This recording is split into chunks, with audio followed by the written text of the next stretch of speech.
अस्सलाम वालेकुम। चूल्हा जल रहा था, ऊपर बड़ी देगची चढ़ी हुई थी। इतने में दरवाजे पर दस्तक हुई। हिना ने दरवाज़ा खोला। सामने उसकी हमसाई नादिया खड़ी थी। नादिया ने अंदर आकर हिना से कहा, आजकल हमारे मुल्क की हालात बड़े ख़राब हो गए हैं। हिना चौंक कर बोली, क्या मतलब? नादिया, तुझे पता नहीं कश्मीर में जो जंग शुरू हो चुकी है? हिंदू भारतीयों ने कश्मीरियों का बिला जवाज़ बेदरक कत्ल करना शुरू कर रखा है। यह सब सोचकर बड़ा दुख होता है। हम अपने मुल्क के लिए कुछ नहीं कर सकते। हम हैं ही प्राइमरी तक पढ़ी, और दूसरी बात, हम वहाँ से बहुत दूर हैं जहाँ हमारे मुजाहिदीन काफिरों का मुकाबला कर रहे हैं। हिना, हाँ, मुझे भी बहुत अफसोस होता है कि हम कुछ नहीं कर सकती। ये सुनकर चली गई। हिना अपनी माँ के साथ घर का काम करने लगी। इतने में उसके अब्बू करमदीन भी आ गए। सब ने रात का खाना खाया और सो गए। सुबह हस्ब मामूल हिना और करमदीन लकड़ियाँ लेने जंगल की तरफ चले गए। करमदीन एक दरख्त पर चढ़ा और लकड़ियाँ काटने लगा, जबकि हिना घर में जलाने के लिए लकड़ियाँ इकट्ठी करने लगी। लकड़ियाँ चुनते जब काफ़ी सारी लकड़ियाँ जमा हो गईं तो हिना खुश्क पत्तों पर दरख्त के साथ टेक लगाकर बैठी सोच रही थी कि काश वो मज़ीद पढ़ लिख सकती, अपने मुल्क का नाम रोशन कर सकती।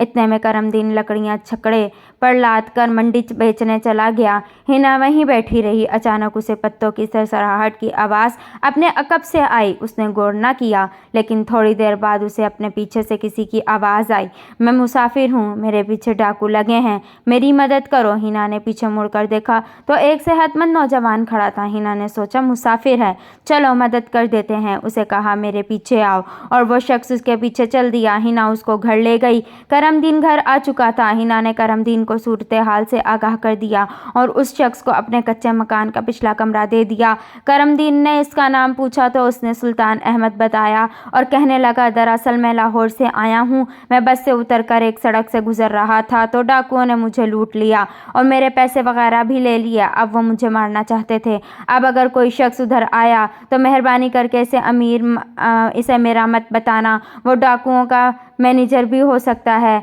हिना ने अपनी माँ से कहा कि राशन का सामान ख़त्म हो गया है, अब्बा को घर छोड़ते हैं, अभी ज़्यादा रात नहीं हुई और ख़ुद सौदा ले आते हैं, क्योंकि अब्बा ही इस आदमी के पास रुक सकते हैं। चुनाचा दोनों माँ बेटी गांव के छोटे से बाजार में आ गई। सौदा ख़रीदा। हिना को न जाने क्या सूझी। उसने अम्मा से कहा कि इनके इलाके के करीब फ़ौजियों की चौकी है, इधर चलकर पुलिस को इत्तला देते हैं कि डाकू एक आदमी के पीछे लगे हुए थे, कहीं वो गाँव में आकर लूट मारना शुरू कर दें। सो दोनों वहाँ पहुँच गईं। बिल्किस ने एक फ़ौजी को करीब बुलाया और उसे बताया कि उनके गाँव में डाकू आ सकते हैं, और हिना ने सुल्तान के बारे में सब कुछ बता दिया।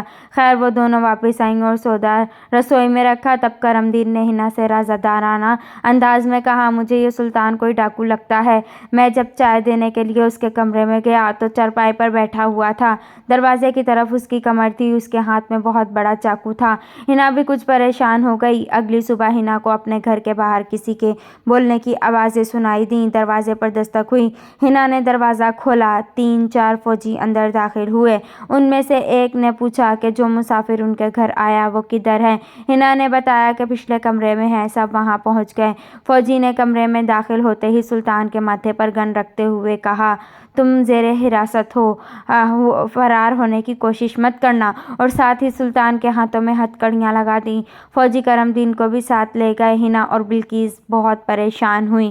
खैर, रात के वक्त करमदीन वापस आ गया। उसके हाथ में मिठाई का डब्बा था और करमदीन ने बड़ी शफ़क़त से हिना के सर पर हाथ फेरा और बोला, पुत्र, तेरा जज्बा नेक था तो अल्लाह ने तुझसे 2 काम कराए हैं। पुत्र, वो बंदा जो मुसाफिर बनकर हमारे घर ठहरा था, हकीकत में पाकिस्तान का बहुत बड़ा दुश्मन था।